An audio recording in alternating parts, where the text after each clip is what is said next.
What up, what up? What is going on, everybody? It's your boy GS, and welcome back to another Madden 15 online ranked match. Today, we have the Dallas Cowboys going up against the New Orleans Saints.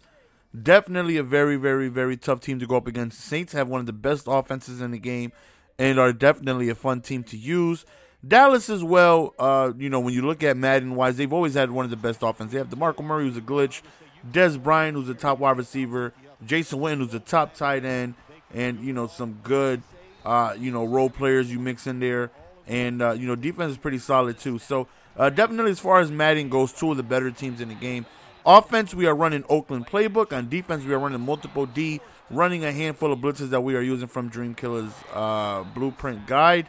Right there, we get a nice little three-man B-gap dope, forcing a 4th and 22. And we are able to go on ahead and get a stop on our first possession.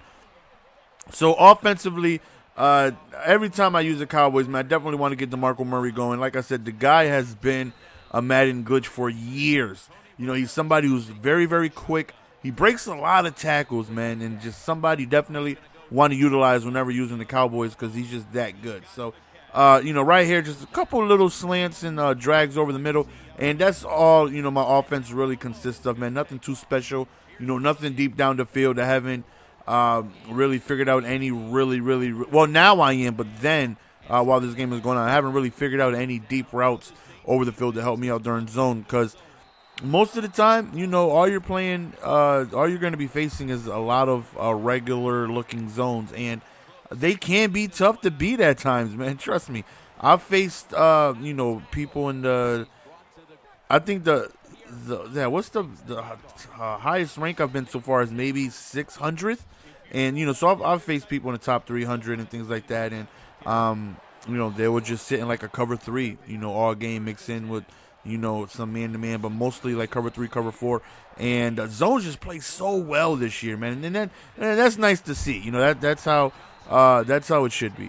Defense should be, not easy to beat, and that's why you just see me dink and dunk my way down the field, as always. Right here, man, we get ourselves a stop on a 3rd down. Right here we call a blitz, a run blitz, and we end up getting a sack. He decides to go for no huddle, and as usual, I give up a 4th down. I don't know what it is about 4th down that I'm just unable to get necessary stops on that down. I don't know what it is, man. Maybe I should have called timeout and came out in a better defense. Maybe it's my fault, but nonetheless, man, he ends up scoring. And right now, I feel like we got to be able to retaliate. Now we are up that one possession because we did get that one stop. And as always, man, most of the time that's all I need. If my offense is clicking, if I'm moving the ball downfield, if I'm able to score every time I touch the ball, all I need is just that one stop in game. Could be over. As long as I get things going offensively, make myself tough to stop, and just make sure I score every time I get the ball, we're good to go. So, right here we're driving, giving the ball to DeMarco Murray, as I said, as much as possible, man. This guy is just a beast. It's him and Darren McFadden are, just a few of the glitchy running backs that are just extremely fast and play like a 95 overall, even though they're probably like, 80s or something like that. So, right here, quick little pass towards the outside, and we end up scoring. And, he was able to waste all his time out. So, he has a minute left. It's still definitely enough time to go on ahead and get something going. But hopefully, we're not able to give up anything too big right here. Drops back, goes over, and gets a nice catch right there. But, again, he doesn't have any timeouts. But, unfortunately, he gets an injury timeout. Good luck for him, right? So, drop pass right there. Had it in his hands, and that right there is definitely frustrating. That would have been at least field goal range. Decides to go deep over there, try to make something happen, and he ends up throwing an interception. So we have a couple timeouts, 40 seconds left. Definitely enough time to see if we can go ahead and make something happen now. You might ask yourself, why am I calling, runs in this situation? It's because, with that little time remaining, you would figure that he's going to come out in like a heavy pass defense, and maybe I could sneak in a couple runs, which I did for the first few times, but then that was it. Right there, we just throw an interception. Just try to, move the ball downfield, try to make something happen. Again, at that time, I really didn't know any routes that were beneficiary to me, going really, really, really deep downfield. Right there, he just tosses it up to Graham, and he ends up snagging it. But thankfully for us, man, like I said earlier, he has no timeout, so he's unable to take advantage of that huge catch. So we go into halftime up 14-7, and right here. All we really want to do is get in at least the field goal range to go up 2 possessions. Multiple possession lead is so very important to me because that means no matter what happens defensively, I'm guaranteed the ball back with the lead. And as you guys know, man, I definitely need that in my life because I'm known to give up scores in bunches. So that 2 possession lead is just a nice little safety net. That way, if you do score, the game then relies on my offense, So right here, still mixing in some runs, still making sure I give DeMarco Murray his handful of touches while being able to pass the ball.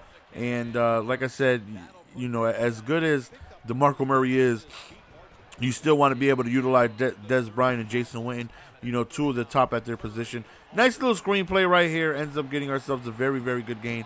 My fault. I got tripped up, man. If I stayed up, I probably would have been able to get a lot more yards right there. Nice little counter right here with DeMarco Murray. Little left trick. I hit that left trick on him one time, though. Right here we back up, man. Just repositioning. Almost got that ball off. It definitely would have been a completion. He was wide open once we rerouted him. So play a little man-to-man. We got deep up top, man. Catches it, but unfortunately, Dez Bryant got them long-ass, $5-foot-long feet, and he's unable to go on ahead and stay in bounds. But we do pick up the first down. We go outside to DeMarco Murray. Got a couple people diving, looking like fish out of water, and we go up 21-7. And like I said, this is the point in time that I always look to get in every single game. When you're up 2 possessions, he can score right here. It's fine. Like I said, it's all up to my offense at this point in time. If we do give up a score, it does suck, but it's not the end of the world. All we got to do is just continue to put on pressure on him with our offense, and we will be okay. So right here is moving the ball, calling no huddle, thankfully. We end up getting him out of bounds so we could go ahead and pick ourselves another defense. And he's definitely, doing a good job of moving the ball this drive. Right there, he got rid of the ball just as soon as we end up hitting the gap right there. Oh, man, right there possibly could have been an interception. Just bad usering by me. 4th down, that right there was good usering. Don't test the user. He is so disrespectful, dude. Right there, I don't know what Romo kind of throw was that, man, but we end up going to Dez Bryant to the next play.